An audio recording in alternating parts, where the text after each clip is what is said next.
It was Christmas Day of 1988, and I was living with this girl and her mom. I had a bunch of drugs, and I was smoking cocaine. 3 ways: you can snort it, smoke it, or shoot it. Smoking it is very deadly. Shooting it's worse because it goes right in your bloodstream. But when you smoke, it goes right in your bloodstream through your lungs. And I had been making an attempt to get high all night, but I was paranoid.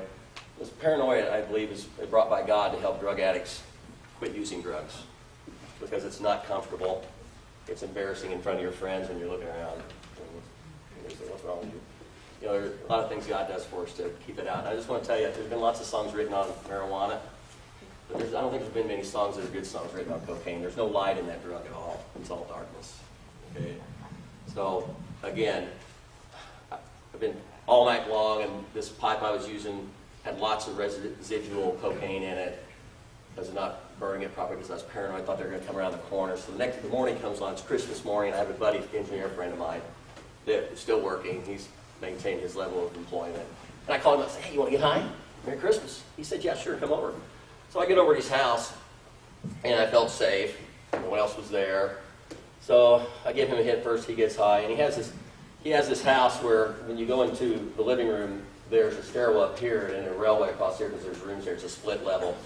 And the back of his house is this way. So I come in through here. We're in this beautiful living room. He has a really nice house. He held the lighter for me so I could take a long, deep hit. And all the residual drugs. You know, when people get high, they use a little bit of drugs. Well, this is like there was like this much drugs. However you want to look after those that don't use drugs. And my body was saturated anyways. My blood, level was up. And as I took my lungs full, all of a sudden in this room, I started seeing these black shadowy figures line up and then line the stairway all the way across the top.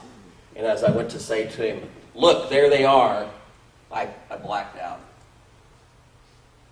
And what happened next was I had this feeling of acceleration. Up, up, up, up, zigzag back and forth. Then all of a sudden, I came up and I was like floating, and I heard this.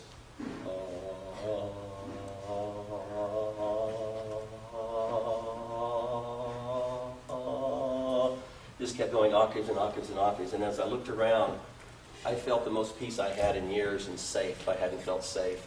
And I looked before me, and there was rows upon rows upon rows upon rows upon rows, as far as you could see, like a coliseum, as far as you could see, with angelic type figures, very, very, very tall, and they were far away but thin. It was like, as I was floating through, it's like I was being judged in a judgment chamber. So that's the only thing I can think about what it was. I have not heard this experience anyone speak as such. Maybe this is what people are seeing with the white light at the end when that's the chamber they were going to be in if they made it. I don't know. I have no idea. I know that's my experience. And then all of a sudden, it was like, whoosh! And then I accelerated fast downward, and all of a sudden I heard these guttural language barking like a Middle Eastern language, the Arabic, some Samaritan type, just guttural, like you hear Middle Eastern people talking kind of how it sounds. And I felt some grabbing at my legs, like demons trying to grab my legs to pull me under. And then I was coughing up, and I was standing up, and I was freaking out, and there was blood everywhere. I had fallen down and broken his glass table when I passed out, and I'd cut my arm. And I'm not sure, I believe it happened, he had been giving me mouth-to-mouth and pumping my chest. And I believe when I came out of this, what I did, I freaked out because of fighting these things that were grabbing me. And I jumped up, and I had banged against his wall, bloodied it all over, and then broke his window out, his etched window in his living room, and tore up the shades. There was blood everywhere. It was terrible. And he was yelling, "Get the F out, get the F out, get out of here." I said, "What are you doing to me?" And I didn't know what had happened. But anyways, that was my first step, my heaven experience.